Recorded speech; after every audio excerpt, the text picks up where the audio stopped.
Lesson 9.2 Surface Area of Prisms and Cylinders. So what's a net when describing a prism? Well, a net, as we discussed in the previous lesson, if you take a prism and you unroll it, you end up with the base on top, one of the lateral faces,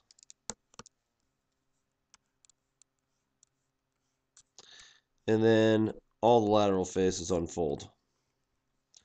And the name for the net really is the surface area, which is what we're talking about in this lesson. This helps some people. It doesn't really help me because I've seen so many of these. But if it helps you, great. What would the net of a cylinder look like? Well, that's the unwrapped cylinder with the bases on the top. Looks something like that. And I've given people in my classroom a chance to try some of these. If you look up geometric nets, you can print out some that you can find on the internet. So, here's the math. Let's calculate the surface area of a prism.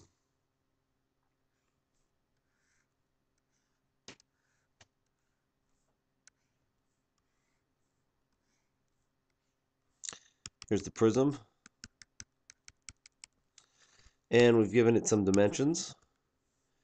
The bases are 7 by 6. So this is also 7 and 6. And this is also 7 and 6. So we've got a lot of things here that we can do. The height is 10 inches.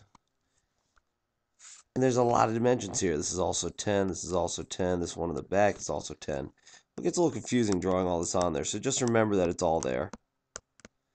And I'm just going to break it all down to these. We want to figure out the lateral faces. And try not to forget that there's two on either side that are identical. This one and this one. So if we were to find those, we would say the lateral area, that's all of them, would be two of them.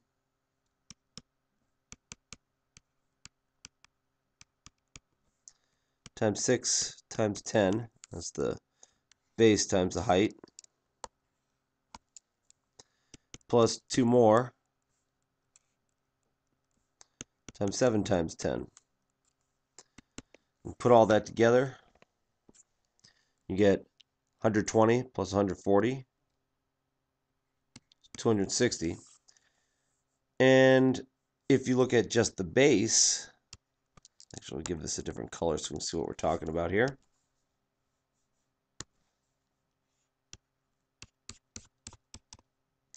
Well, the base area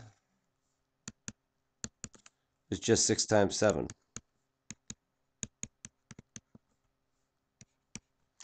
So we've got 260 over here and 42 over here. And that's one of the bases and the whole lateral area. So now we can do TSA, total surface area. And that's the lateral area, 260, plus 2 bases.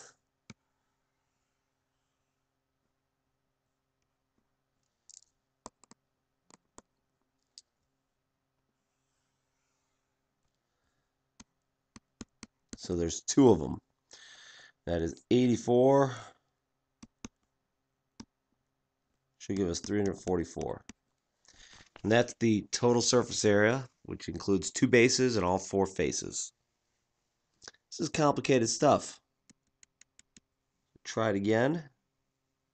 This time with a triangular prism.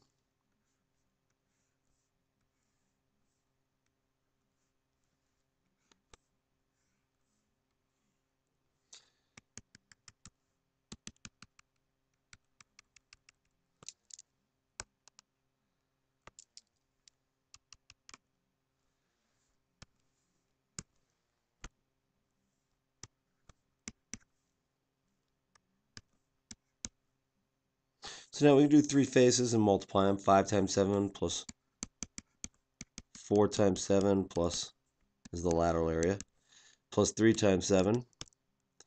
Or we can just add them up first. It's like factoring out the 7. So we can do what we call perimeter times the height.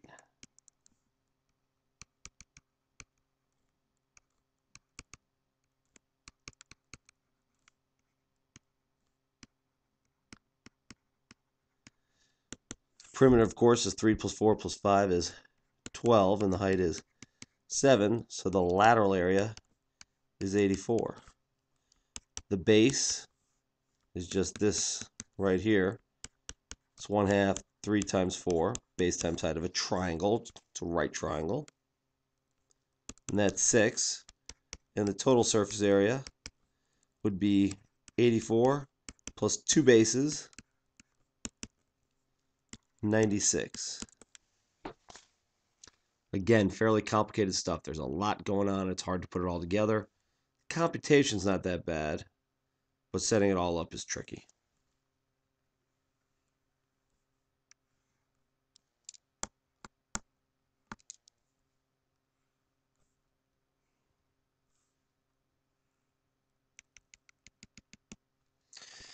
Now we look at a cylinder. Very tricky.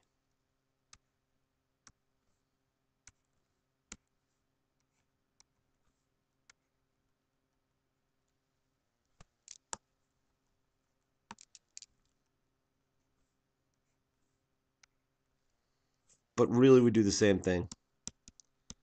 Lateral area. Well, to get the lateral area, we need that perimeter thing we just did, and that's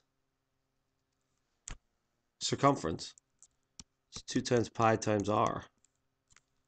And then we just multiply it times the height.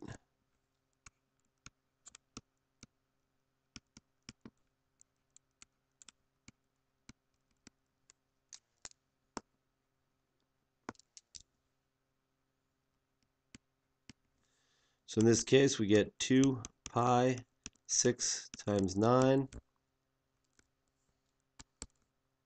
which I believe is 108 pi. Always leave pi in the answer whenever we can. The base is just pi r squared.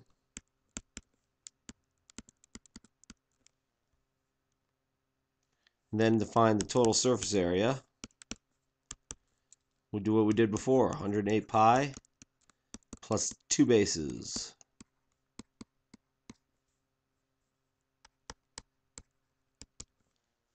$72 plus 108, 180 pi.